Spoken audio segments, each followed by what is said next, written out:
Subscribe now and press the bell icon. Never miss an update. 47 से लेकर हिंदू महासभा राम जन्मभूमि का मुकदमा लड़ रहा था। यही लाल कृष्ण आडवाणी सहित भारतीय जनता पार्टी और आरएसएस के प्रमुख नेताओं ने हमारे नेताओं से संपर्क किया और उन्होंने कहा कि भाई साहब, आप लोग इस तरीके से मुकदमे लड़ते रहेंगे, अगर आप कहें तो इसका हम राजनीतिकरण कर दें और अपनी सरकार बन जाएगी तो राम जन्मभूमि का मुकदमा ठीक ठाक हो जाएगा।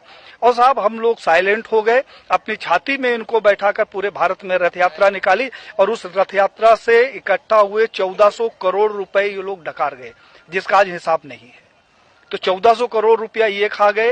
हिंदुत्व के नाम पर जो भी प्रखर नेता आगे आता है, कहने के लिए थोड़ा सा बुरी बात है लेकिन कहना जरूरी है, अशोक सिंघल जी को मैंने पत्र लिखा। हमने कहा 1400 करोड़ रुपया जो राम जन्मभूमि का इकट्ठा हुआ कहां गया। अशोक सिंघल जी से हमारा बड़ा आत्मिक लगाव था। उन्होंने उसका जवाब दिया और मुझे फोन किया कि पांडे साहब, मैं अयोध्या जा रहा हूं, आप आ जाओ, आपसे कुछ बात करना है।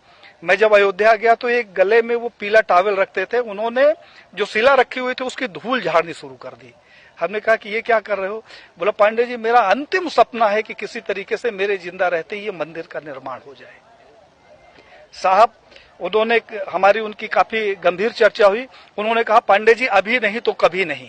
तो हमने कहा, क्या करोगे, आप लड़ तो सकते नहीं। बोले कि अब मोदी है और लड़ूंगा भी और विरोध भी करूंगा। और साहब, अशोक सिंघल जी एक स्वस्थ व्यक्ति जिसके साथ हमने 2 दिन बिताया, वो दिल्ली जाता है और अचानक उसकी मौत हो जाती है।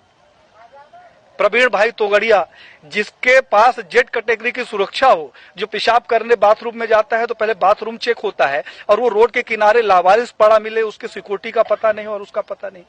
कमलेश तिवारी, जिसकी सिक्योरिटी के लिए 24 गार्ड नियुक्त थे, हमारे पास उसके पत्र हैं साहब, और उस आदमी की हत्या हो जाती है और हत्या का कारण सिर्फ ये होता है कि उसकी सुरक्षा में कमी कर दी जाती है।